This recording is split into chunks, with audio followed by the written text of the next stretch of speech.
ত্রিপুরা বিধানসভার নতুন অধ্যক্ষ হিসেবে প্রবীণ উপজাতি বিধায়ক রামপত জমাতিয়ার নাম প্রস্তাব করেছে ক্ষমতাসীন বিজেপি পরিষদীয় দল। একই সঙ্গে স্পিকার পদের জন্য তাকে সমর্থন জানিয়েছে বিজেপির দুই শরিক দল ত্রিপুরা মথা এবং আইপিএফটি। ফলে স্পিকার নির্বাচনে তার নির্বাচিত হওয়া কার্যত নিশ্চিত বলে মনে করছে রাজনৈতিক মহল। গত বছরের ২৬শে ডিসেম্বর তৎকালীন স্পিকার বিশ্ববন্ধু সেনের মৃত্যুর পর শূন্য হয়ে পড়ে ত্রিপুরা বিধানসভার অধ্যক্ষ পদটি। বিধানসভার সাংবিধানিক কার্যক্রম নির্বিঘ্ন রাখতে জরুরি হয়ে ওঠে নতুন অধ্যক্ষ নির্বাচন। তবে শুধুমাত্র সাংবিধানিক প্রয়োজন মেটানোই নয়, রাজনৈতিক দৃষ্টিকোণ থেকেও তাৎপর্য রয়েছে এই সিদ্ধান্তের। কারণ খুব শীঘ্রই অনুষ্ঠিত হতে চলেছে ত্রিপুরা স্বশাসিত জেলা পরিষদ বা এডিসি নির্বাচন, যেখানে মূল লড়াই হয় পাহাড়ের জনজাতি রাজনীতিকে ঘিরে।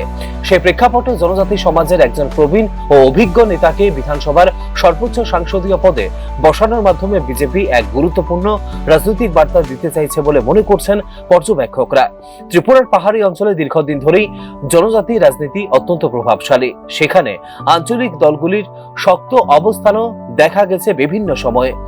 বিশেষ করে সাম্প্রতিক সময়ে জনজাতি রাজনীতিতে আঞ্চলিক শক্তির উত্থান নতুনভাবে প্রভাবিত করছে রাজ্য রাজনীতির সমীকরণকে।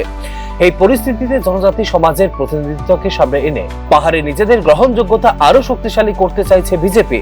২০২৩ সালের বিধানসভা নির্বাচনে গোমতী জেলার বাগমা বিধানসভা কেন্দ্র থেকে নির্বাচিত হন রামপত জমাতিয়া।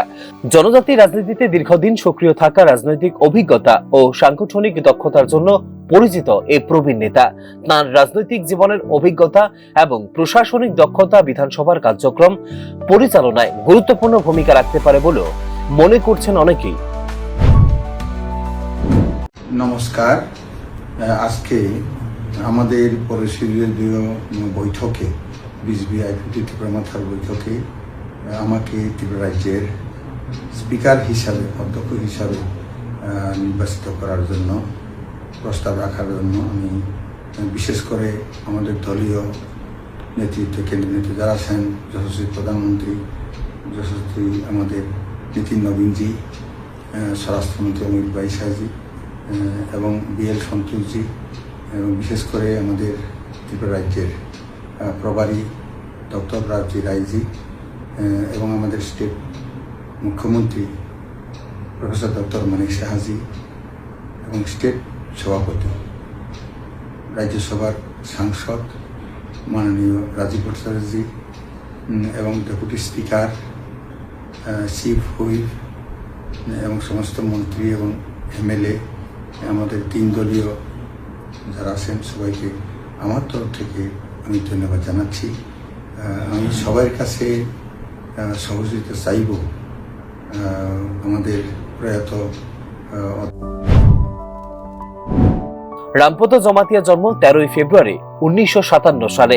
এর আগে মুখ্যমন্ত্রী ডাক্তার মানিক সাহা নেতৃত্বাধীন মন্ত্রিসভায় ত্রিপুরা সরকারের উপজাতি কল্যাণ এবং শিল্প ও বাণিজ্য দপ্তরের মন্ত্রী হিসেবে দায়িত্ব পালন করেছেন তিনি। জনজাতি সমাজের উন্নয়নমূলক নানা উদ্যোগের সঙ্গে দীর্ঘদিন যুক্ত রামপত জমাতিয়া।